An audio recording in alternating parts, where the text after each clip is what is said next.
მოგესალმებით თითოეულ თქვენთაგან, სულ მადლობა იმის რომ გამოწერილი გაქვთ ჩემი არხი, იმის რომ ალაიქებთ და კომენტარებთ, ვინც არ მიცემთ გაგეცნობთ, მე ვარ კატო. გეტყვით რომ ფასდაკლება გრძელდება და შეგვიძლიათ გამოიყენოთ ეს ფასდაკლება, რაც შეეხება დღევანდელ გაშლას, მოდით გავაკეთოთ ესეთი გაშლა.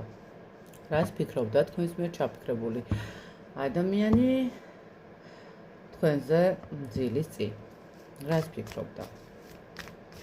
რა ფიქრები გქონდა?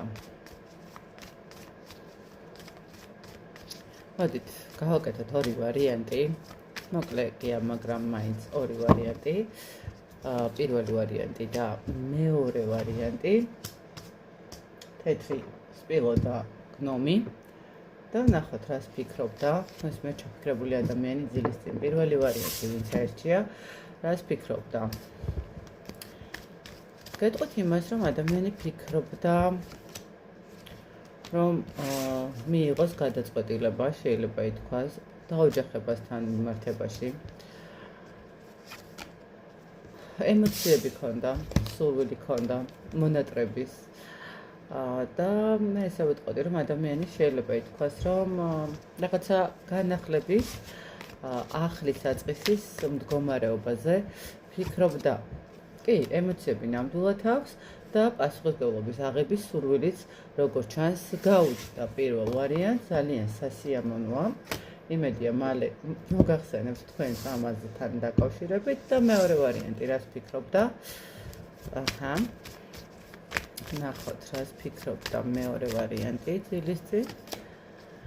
აქ რაღაცა ესე ვიტყოდი, რომ ცოტა უფრო ესეთი მომენტი არის, აქ აშკარად ადამიანი განთავისუფლებაზე ფიქრობს, აქ აშკარად ადამიანი ვერ ხედავს რაღაცა ურთიერთობის გამოსავალს, აქ ადამიანს შეიძლება უკვე გასულიც არის მარტოობაში, შესაძლებელია რაღაცა პაუზა აქვს აღებული, ხო? შეიძლება ითქვას ეხა აპირებს რომ აიღოს პაუზა, ხო, ვისთვის როგორ რეზონირდება საჯარო გაშლა, მაგრამ თulis რომ მას სჭირდება სამართლიანობისთვის, მას სჭირდება სწორი არჩევანის გაკეთებისთვის, ესე ვთქვათ, პაუზა და თავისთავთან დალაგება და გამორკვევა ყველაფრის, მერე საერთოდ წავიდეს, ხო, რაღაცა დაბალანსების მომენტი. თუმცა როგორი მომენტია, ეცეთ აქ მაინც ადამიანი რატომღაც ფიქრობს წასვლასთან დაკავშირებით. შეიძლება ითქვას, აქ არის რაღაც ესეთი სერიოზული პრობლემები, რაც ადამიანს,